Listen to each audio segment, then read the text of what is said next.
Master invited us for a retreat in the Himalayas. He has always been attracted to these mountains, the sacred place.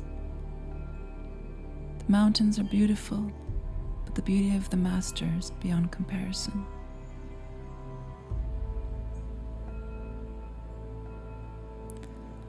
One of the most special things on this journey was the way we were received by the local people.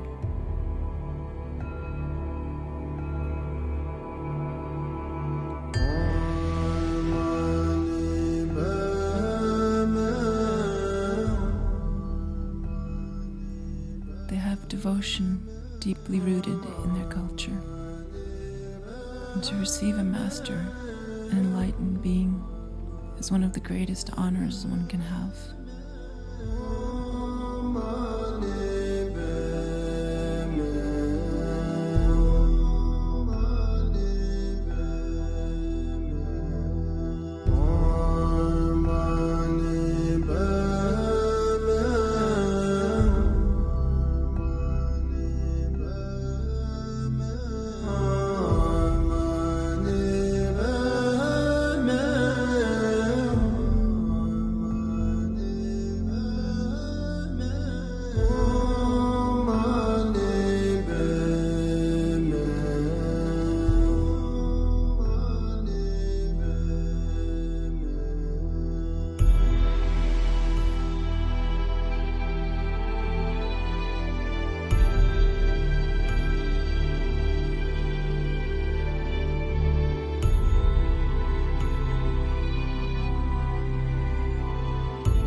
Beloved Babaji, finally coming to the Himalayas is far out, surrounded by the snow-capped mountains and the monasteries peeking out from the hilltops. It is like a kind of fairy tale. It is new for me to feel so at home both with nature and the people around. I feel the energy of the people here is so welcoming to just be myself and enjoy the simple, wonderful things that life is offering. I feel so at home and supported. People relate to the way I see things, and I am even met with understanding and excitement when I'm talking about my master and meditation. Yes, it's a totally different energy, and that's why I'm bringing you here, so you can see something different that is still alive. You know how it is in the West, and that is your so-called normal world. It's not normal, it's sick. It's totally sick. But that is normal. And you, because you are not strong in yourself, which very few are, you get polluted by them. Then you also get sick. You get all these diseases of doubt, of mind, of fear, of low energy, of confusion. So that's why I want to bring you here, to give you another insight that is already there, but it is forgotten. And because I teach you the way of the heart, you feel it here. Because that is, the people are coming from the heart, from friendliness. Just reflect on how the West is, how open they are, how it is if you share about your master to ordinary people. Just yesterday, for the first time, I was down there in the bazaar, which most of you are so attached to. Like frantic, every day you have to go. Like it's a kind of religious pilgrimage to go to the market. Even here, so restless. Gone into the same shop 100 times.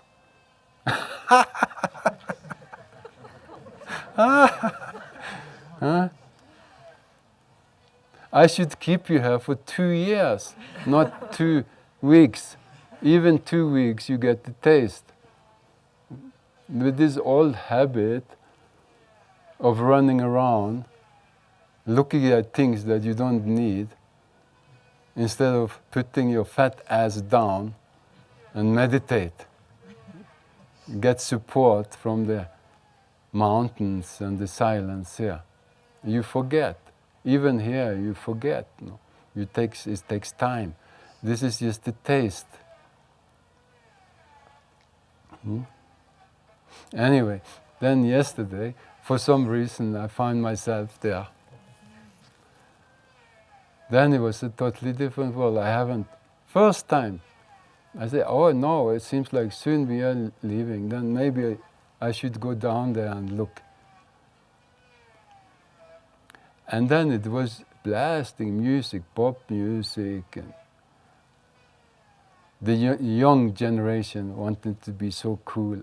All the same games. They have to get lost. It seems like people have to get lost before they get found. Anyway, then I saw it was 4 older women sitting there having tea on a low table. Then said, oh, can I join you here? You look so cozy. Yes, yes, yes. Sit down, sit down. Then we started like old friends. They were so excited talking to me. Like old friends, so nice. Where can this happen? Nowhere. They will think you are crazy. In the West, if you see some women there and you sit down, can I also have a cup of tea with you? Yes, yes, welcome. Where do you come from? What? Then I said, no, I'm here, I'm for the meditation. I said, I'm taking people here, we are meditating.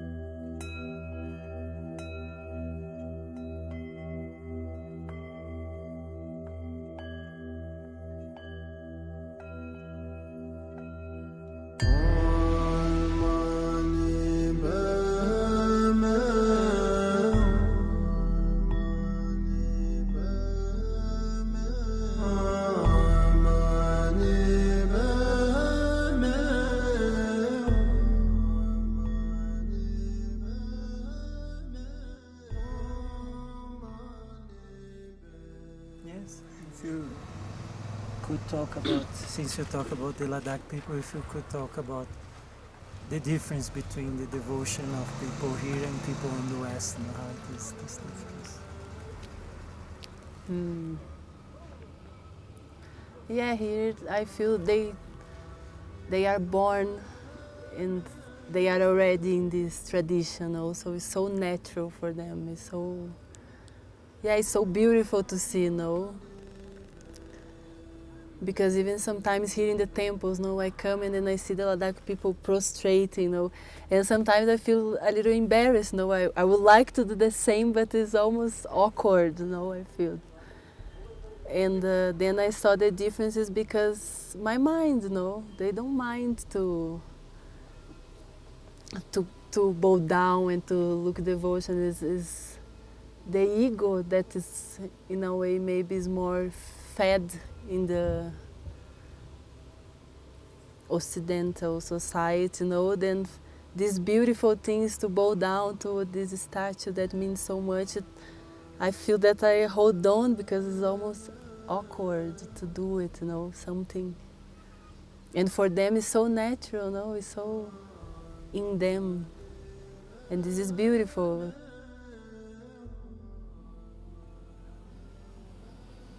Você sente a diferença entre a cultura aqui e a cultura no Brasil? Como é para você encontrar essa cultura aqui? Nossa, é muito diferente. Acho que a cultura brasileira é mais para fora, voltada para fora, né? Aqui eu percebo essa interiorização, a simplicidade das pessoas, que a importância das coisas são diferentes aqui, né? Aqui eu sinto mais fácil, eu me sinto mais em casa aqui. Can you tell me what you felt now when you sit in the presence of Swaha and how it was your meeting with him? It was really, and it is really, a blessing for me particularly and to my family. You know, there are many things in the world, you know, which you understand gradually, not at once, not at the click of something, you know. It goes, and you understand gradually. And this is what's happening with me, you know. The day when he appeared in our beautiful garden, you know, the flowers were blossoming like anything. When I was sitting in the satsang, you know, from dawn to dusk, I see all the mountains around here. From dawn to dusk, I'm taking care of the flowers, vegetables, fruits, you know. But never, ever I happen to enjoy the beauty of these flowers, these mountains, these fruits, you know, and this vegetable. But then when I was sitting in the satsang, Guruji once said, you know, sit like a mountain. And it was so difficult to sit like a mountain because I am a sort of person whose mind always wandering everywhere. I don't know whether for a good cause or for what. And same is the case with my mouth and my body, you know. I'm a talkative person, you know. But then when I was trying to sit like a mountain, I was happened to see the mountain in front of me, which was standing very firm. But then, you know, for me to sit like a mountain, it was difficult. Then I started to see the mountain. And on that day, I could enjoy the beauty of the mountain, what I could see from my garden.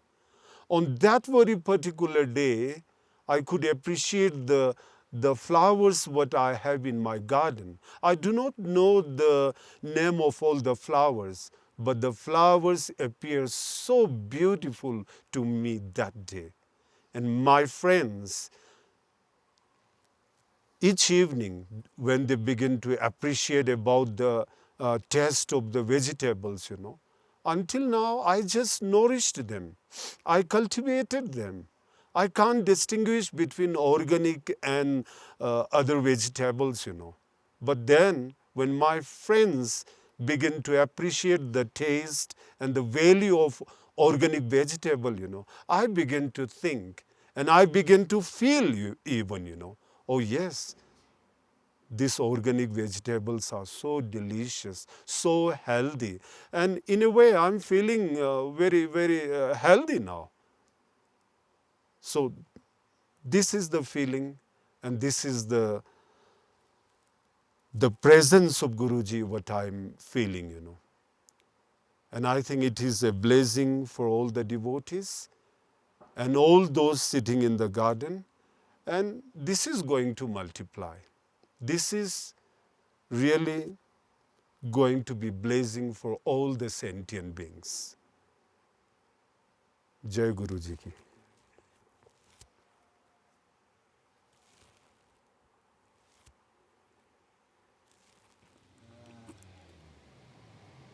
You just said that you were in Delhi. Yeah. You study in Delhi? Yes, this year only I have completed my graduation from botany honors. So it's all related to plants, studying about plants. So this year only I have completed my bachelor degree, and I was hoping to, see like further studies. But then, even side by side, I was just thinking, that I shouldn't miss this opportunity to host this, huge people, this summer retreat.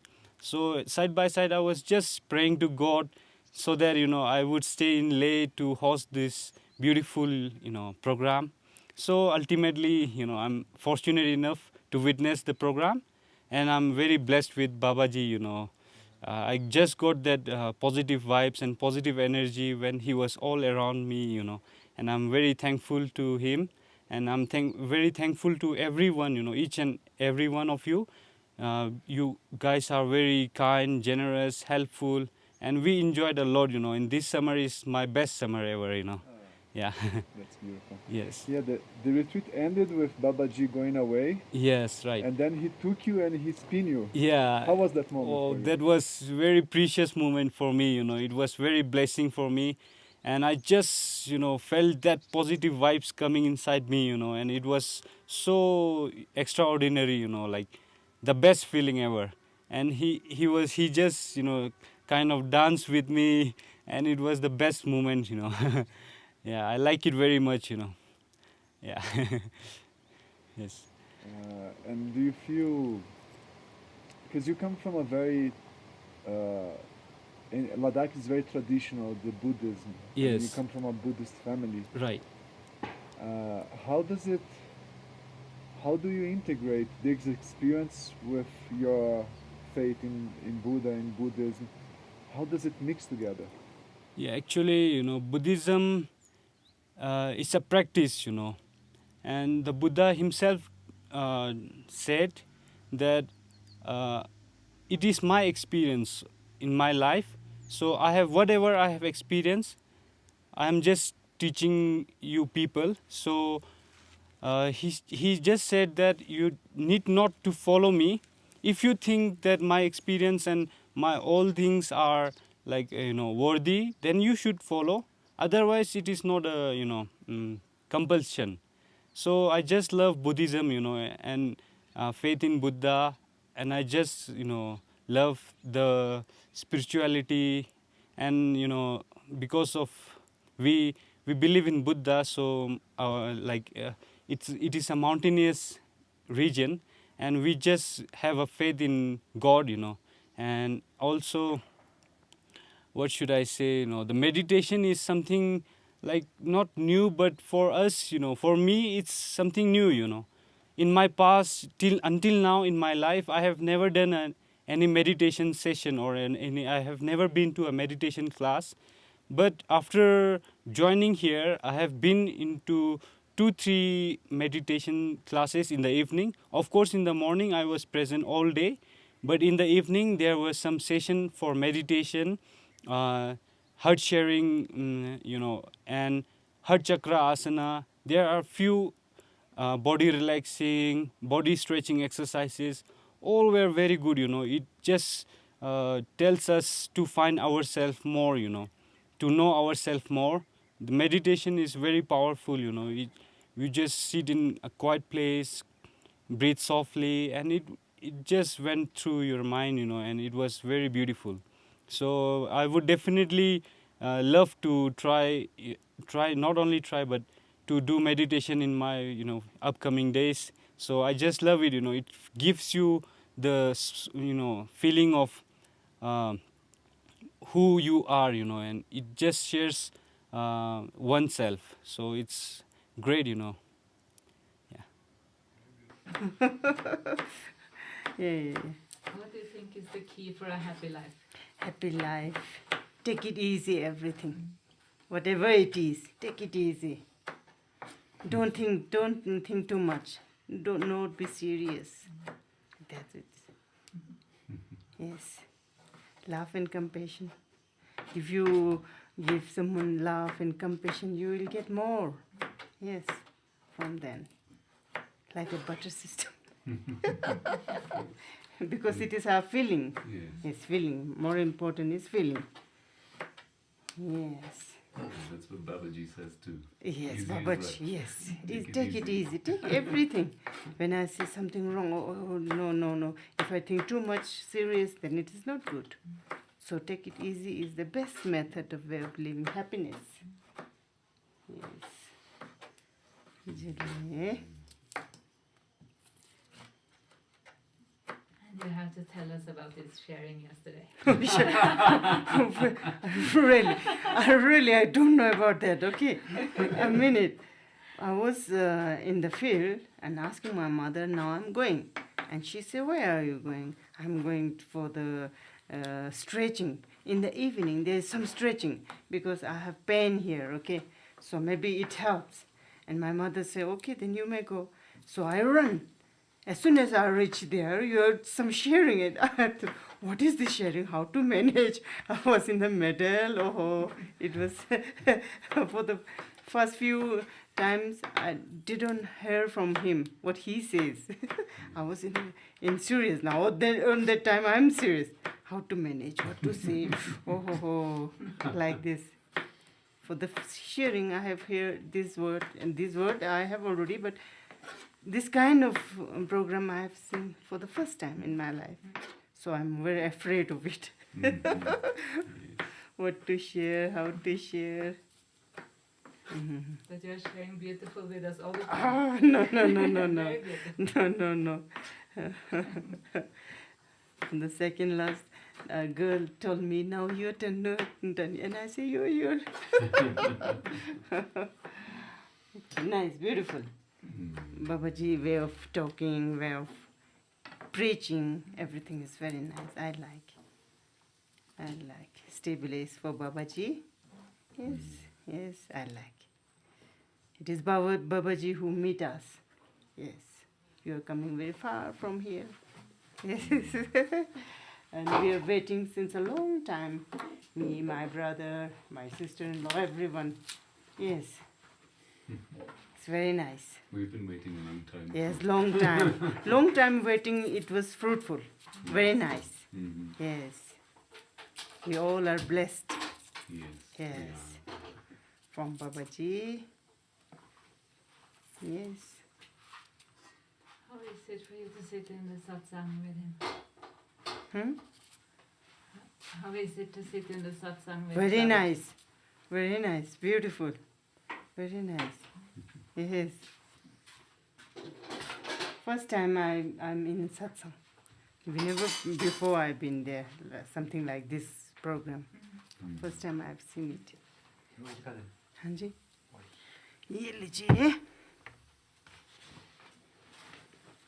Julie, it is okay. Perfect. Julie. Thank you very much. Julie, I'm very happy to meet you all. Mm-hmm. Yeah, Julie. And it's so good for us to be here. Oh, thank you.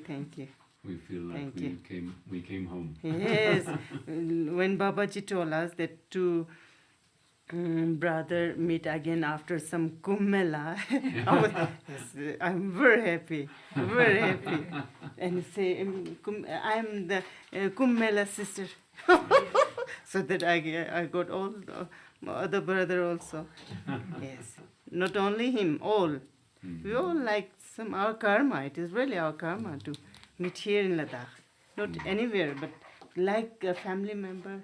Never stay with any guest like this. Yes, many guests are coming, going, but never interaction like this before. We never say, Julie, hello, Sam. Yes, like a family member. Very nice. It is again a bless from Babaji. Yes. Everything is a blessing. Yes, everything. Every being are now blissful with the Babaji. Yes. He's great man. Yes. He drink all the religion. Yes. Yes. Yes, like, yes, everything is good. Everything is good.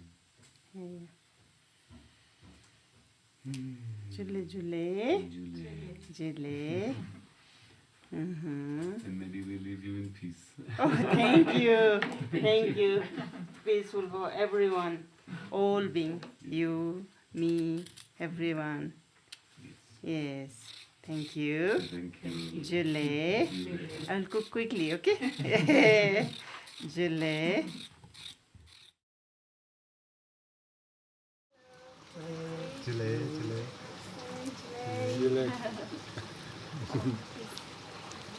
Sorry for a little delay.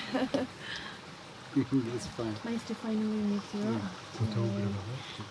And I read a little bit about you on your website, and it was very nice to know that how we can, be free in this materialistic world. Yes. And what message? So now I'd like to know a little bit more about this.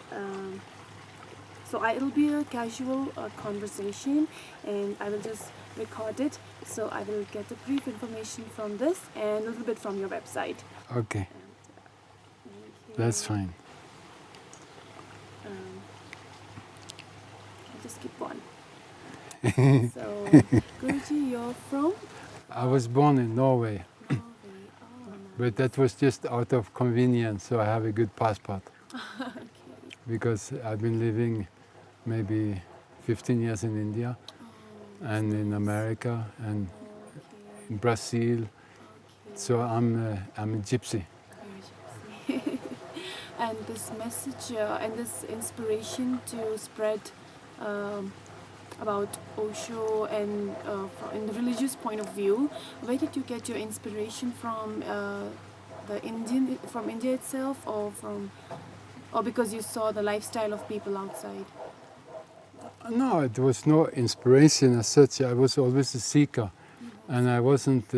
I didn't feel at home in Europe, so I was always seeking, and that led me to Osho, that I met when I was 21 years old, and I was with him,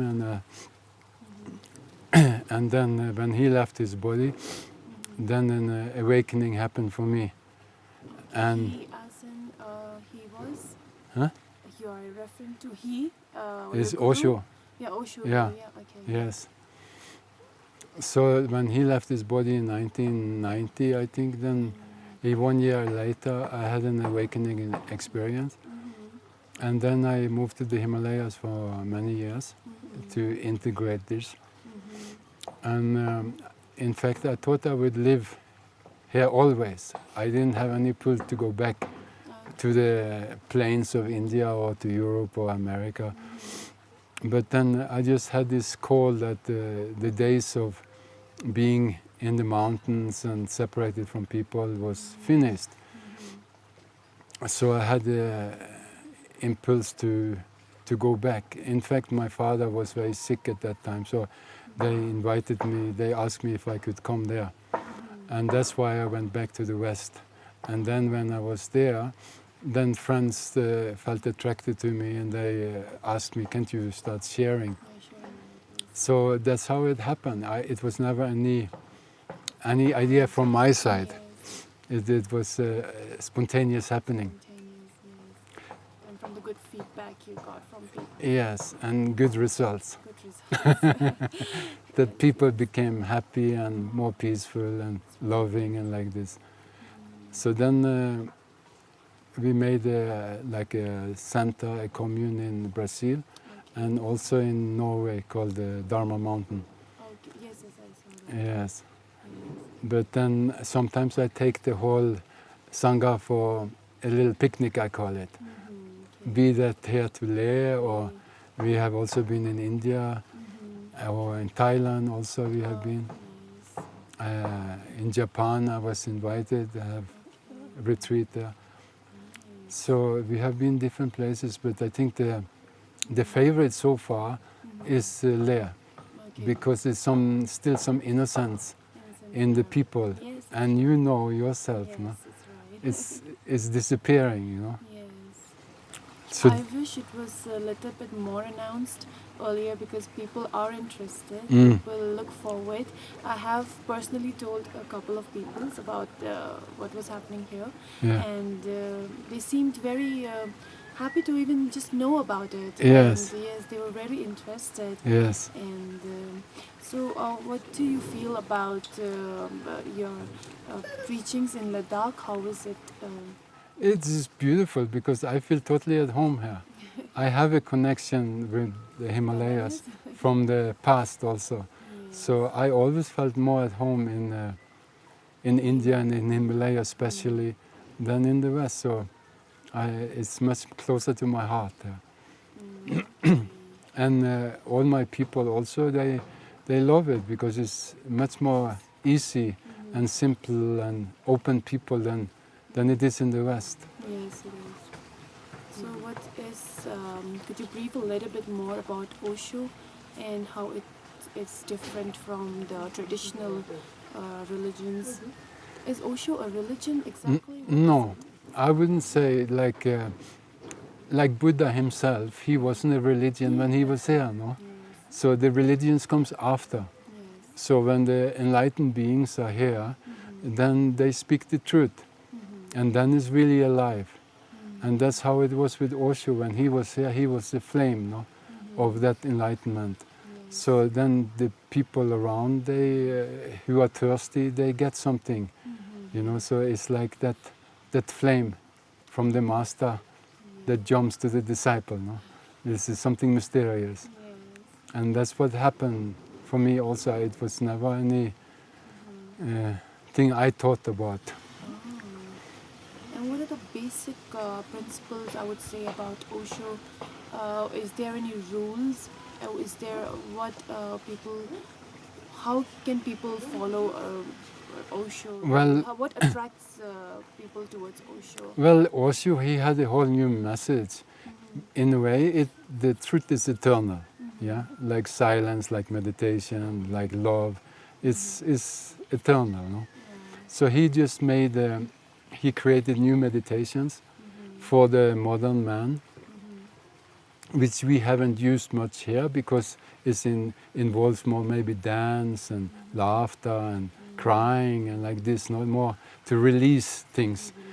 But people here in Ladakh especially, they are very peaceful and natural, so there is no need for that kind that the modern man has, the stress and the conflict inside, you know, the hurried life in New York or in Delhi or whatever. But slowly it's also starting to affect Ladakh, sadly and unfortunately. Yeah, so be careful. So it is very important. It's very important to take care of the meditation. I mean, that's what I'm bringing, that there's no need to escape from the world or to a monastery, but to take care of that meditativeness. Yeah, and you know, living with a pure heart and being friendly and taking care of that center in yourself, and try to integrate it, no? Because you know how false the society is and the Indian politicians and everywhere, no? It's totally polluted outside. Everything, yeah. So they have lost that touch, which is very sad because India was the cradle of that truth in the past. But now it's becoming just like any other place. No? So they have Osho centers all over India. You know, like in New Delhi, they have a big center. Yes. I even read a book about it. So people could go there, but I don't see myself as spreading Osho's message. I'm just his message is universal. It's love, meditation, freedom, friendliness. You know, like this. So of course I use many of the techniques, and my gratitude to the master is always there. But even after I left him, I met many enlightened beings in India, and everybody teach different things, no? But that is just on the surface. The essence is the same. Yes, it is very similar to Buddhism itself. Yeah, yes. Of course. I mean, Buddha was a Buddha, no? He was an awakened one, and that's how I see Osho. Also, he was an awakened one. So it was like showing the path to the rest. Yeah, it's just that his language have, of course, totally changed in 2,500 years, no? Yes, of course. So he spoke for the modern man because they have new problems. In Buddha's times, it was much more peaceful, no, and so not so active mind, no. Yes. This is the worst disease in the modern society, that how active we are, no. And that's why it's more than ever important to take time to reflect and don't get swept away in that, all that falseness. No? So, would it be possible that people of Ladakh could also have a Osho center here, and something like that? It is new in Ladakh, and there are people who don't know about it. But when I talk to them, they seemed pretty happy to hear about Osho, and they seemed pretty interested. Yeah. So, is it possible? Has something like that been initiated, or can it be initiated? Because Ladakh is very tiny, very small, but I still. think it's totally possible. It is possible. Because you have a lot of fun meditation also. Yes, So you break out of that all just sitting or doing vipassana or like this. No, you have active meditation, you have silent meditation, you have dancing, you have sharing. So it's much more integrated for many sides of the humans. No, it's not only sitting. No. So it's much more in intelligent way, I think. So you see humans more multidimensional, no? Yeah. So you have it's not only like serious meditation. You can have fun with it, no? How is it like? Is the meditation almost same, just like Buddhism or in Osho? Is it something different? Is it something modern meditation or something with music? Yes. Something to do.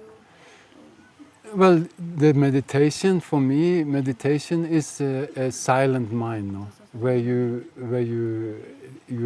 are not involved in the activities of your mind or your body. Everything is at peace. So you are resting in your center. That for me is meditation. But the techniques, they are many. Yeah. So also created many different techniques because of the problems and the stress and the tensions of the modern man. No?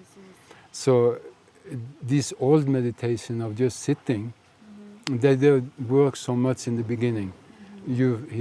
First you have to empty out your stress and like that. But if there is no stress, then it's not needed. So everything sooner or later comes to just simple sitting meditation or walking meditation or bringing meditation into anything you do, because it's more the awareness. So if you're cooking your food, making your chapatis, you have an awareness, you are present in the moment. So for me, that is meditation, that you are present in the moment. Okay, being aware about what you're doing. Yes. Is also a form of meditation. Exactly. Okay. Because so if I'm conversation with you, so if I'm this is meditation. This is also yes. Okay. Yes, it does. It does make sense. Refreshing, yeah. Because you are present with me, being and present then in the moment. Exactly. That is meditation. That's beautiful. Because the mind, it always have the problems from the past, or it thinks about, oh, how am I going to make money, what I'm going to study, who I'm going to marry, all these problems, no? So it takes you away from the moment. So the art is to learn to be in the moment, and then it can be totally integrated in whatever life you do.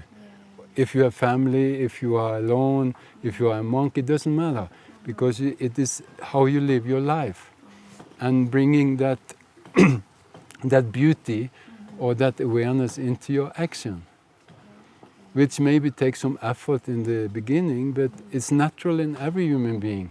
This, we have just forgotten it, no? It's very beautiful and very well said. Okay, so the recent preachings that you had in Ladakh, was there any motto behind it, or what message was it, or was it just the casual Osho talks? No, it's no Osho talk, it's my Just talk. Just your talk. Only my talk. I don't think, I only mentioned him 2-3 times, I think. But the truth has to come from you. I'm not the parrot, no? So I'm speaking my truth, is my own realization, and it's very spontaneous. I had no idea what I was going to talk about. I had no... Totally spontaneous in the moment, like I said, because that is, for me, meditation. My life is in the moment. So whatever happens, and then also if disciples or seekers ask questions, then I respond to the question. Oh, that's very nice. So I respond to everything is unique. Sometimes maybe that person needs to get teased a bit, so he gets a little more relaxed and start laughing. And sometimes I can take him beyond the stars, no? It depends. My mother did mention that it was really magical and she really enjoyed every moment about it. Yes. She wouldn't stop talking about it. That's great. Yes. And so... because that is the teaching. It doesn't... When you have awakened to your own truth, then you become unique, you know. So it's the truth that comes from that guru or that lama or that enlightened one. That is the flame. It's nothing to do with the scriptures anymore. You know, it's alive in the moment. No? Thank you so much, Guruji. I feel very blessed to know so much. And how do I stay connected? Should I get the information from websites? Yeah. Yes, get all the latest from the website. I would love to do that. And would you like to visit Ladakh again in future? Well, I love Ladakh. But was the climate too harsh for you? No. I was born in Norway. Oh, yes. Oh,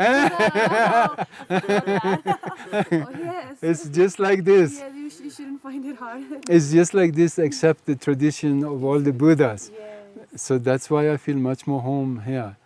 For me, Europe and America always been very dry land, because it's very, they have forgotten the divine, no? And that is still alive here, no? So about the future, I cannot say, but I love Ladakh, and I think it's maybe first on the list if I go somewhere and bring people again, because we all feel very home here. We would love to listen to more of your preaching. Maybe I have to come just because of that. Yes. Now you must visit. Yeah. Okay then. Thank you. Julie, come. I said I've got a khataks for you. That's I okay. forgot. I have all the blessings I need. Oh, thank you so much. Thank you so much. Thank you so much, everyone. Thank you. Yeah, Right. I'll go help prepare the lunch. Nice Please. to meet you. It was a pleasure. I would say this is my best moment in my life. Thank you so much. Thank you so much. Thank you. Thank you. Enjoy your stay.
beauty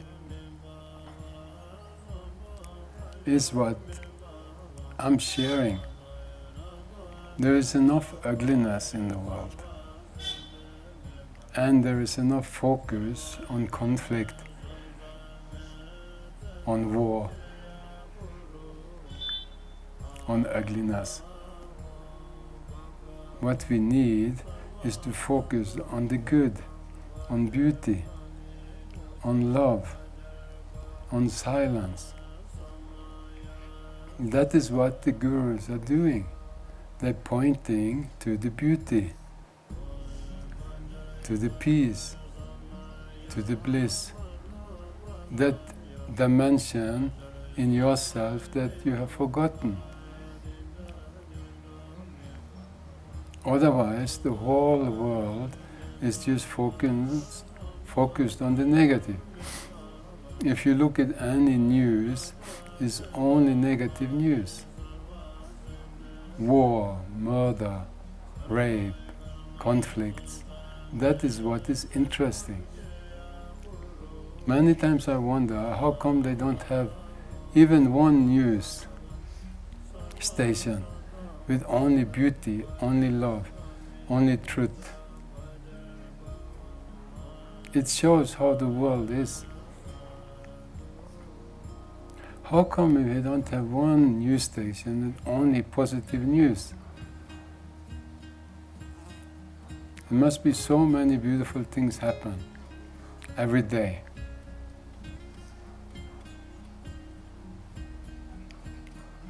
But the focus is on the conflict, on the ugly, on war. So the mystics are there to change your focus. That's the first. You have to change the focus from the negative to the positive. You have to transform the negative into the positive to make your life happy. So you are grateful of life itself. Only then can you start going deeper. If you have, for a negative person, it's impossible to meditate.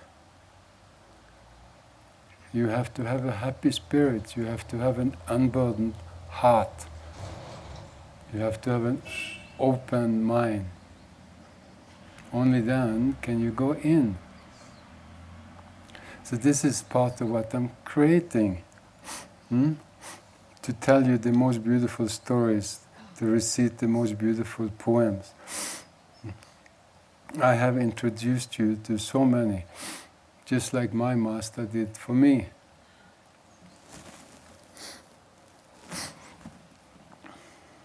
Ordinary is not part of the history books. All these poets, all these saints, Milarepas, Lao Tzu, Guru Nanak, Kabir, Hafiz, Rumi, Jesus. It's all a secret.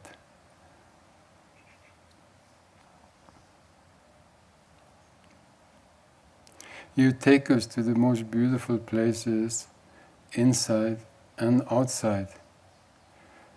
Yes, it should be no division from the inner and the outer. God is everywhere. You go out, you should be friendly, loving. You go in, you should be silent, peaceful. It's different aspects of the same reality.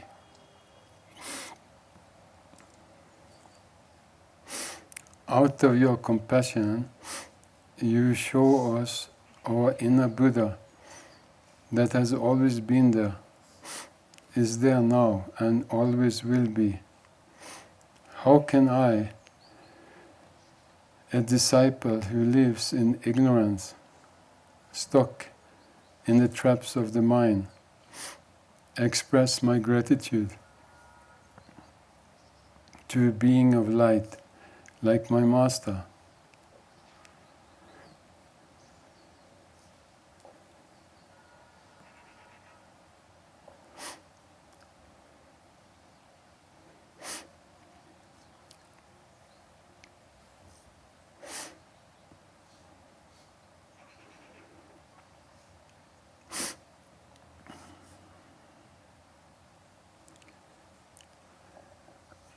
You express it by writing this letter, by showing your heart, by opening up.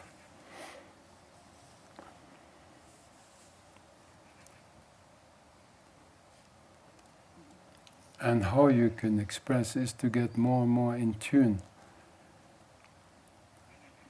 Because the master is not really a master, he's just a presence.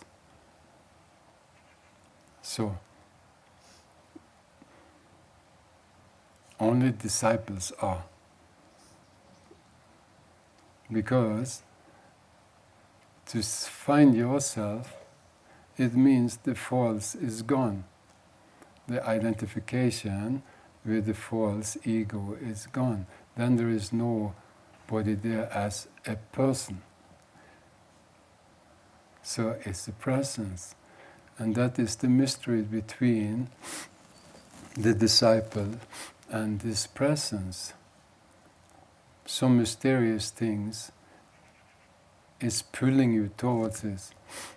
Just like the bee who goes to the flower. He cannot resist. The guru doesn't say anything. I haven't said anything. It's something in you that is attracted.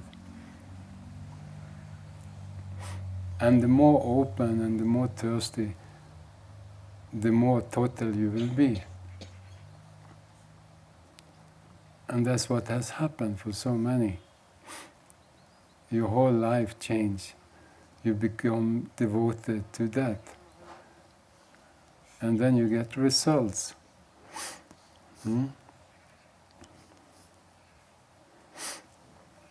So, the guru is not doing anything. He is just a presence, a fragrance, a light.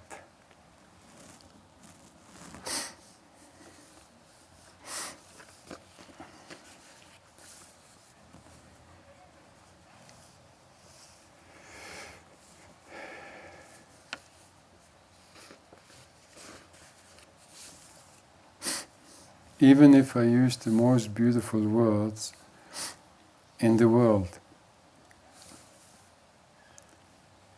in all the contemporary and extinct languages, I would not be able to thank you in the same level of the blessings that my master gives me. And even in my silence, I would not be able to express my gratitude for having found the most rare jewel.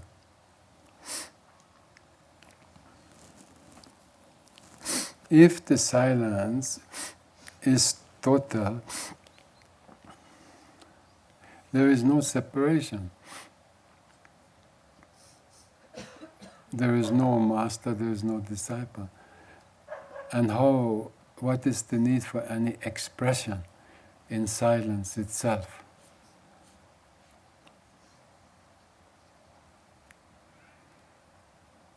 Then you go beyond all opposites.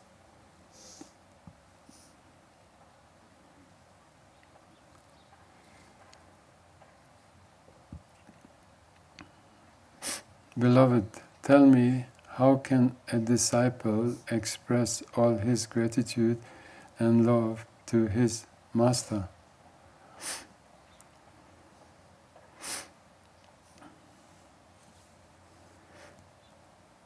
By living a more and more beautiful life, imbibing the teaching.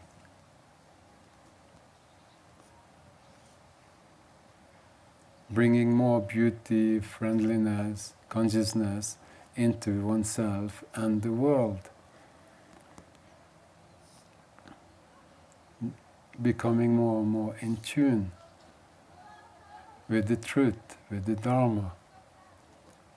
That is how you express your gratitude. You stop creating fuss. You become conscious. Then the master is very happy. No, somebody has transformed. They don't make any more fuss. They're not lost in their desires, in their minds, in their conflicts, in their becoming. They are just relaxing into being. And that is what is happening, Maman. Because you have been taught and you have this longing.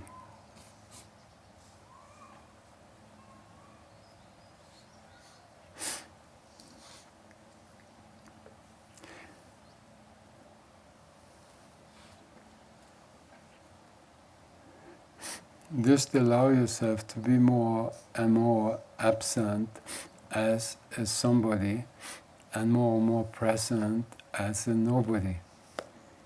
Then the whole existence works through you.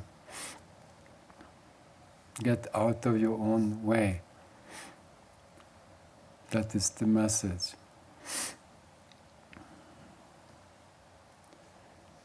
The habits of the mind is very, very tricky. And the mind always have excuses not to be total, not to go for it, not to get involved.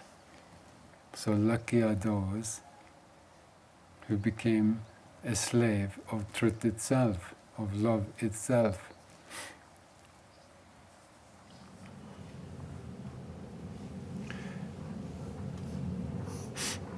Beloved, may I always be open to your luminous Bodhisattva presence.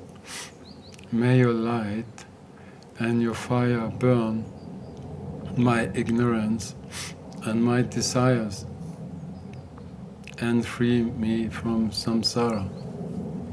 How blessed I am to have a living master. Yes.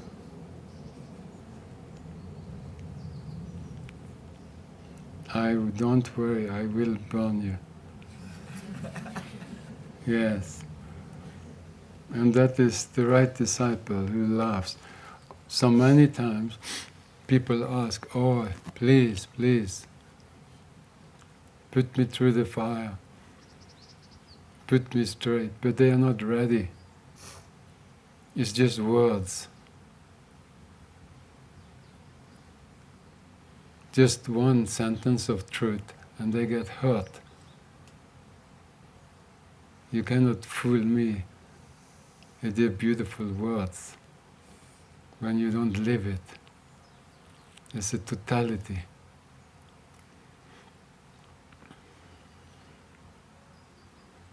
If you are totally ready, it's very easy. May my consciousness merge with your consciousness of wisdom, beloved. No, you're talking just like a Buddhist now, like a Tibetan. That is what they call Guru Yoga. May my consciousness merge with your consciousness of wisdom, beloved Master. That is the longing, the sadhana for the disciple, for the devotee, to merge with the Master. That is the true union, that is the true Tantra, that is the true yoga, that is the true Guru Yoga. There is no more separation. Then there is no disciple, no Guru, only consciousness. With all my love, gratitude and reverence from your devotee, Mamun.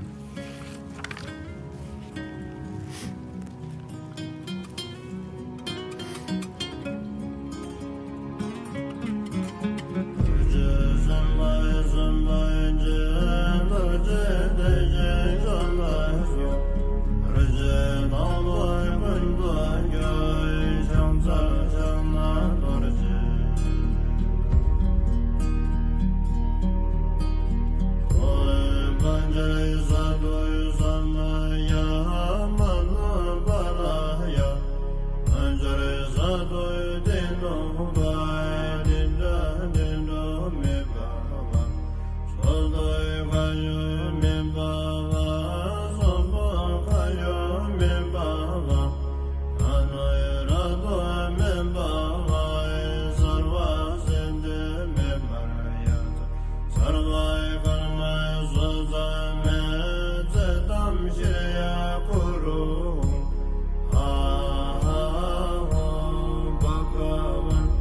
Banjara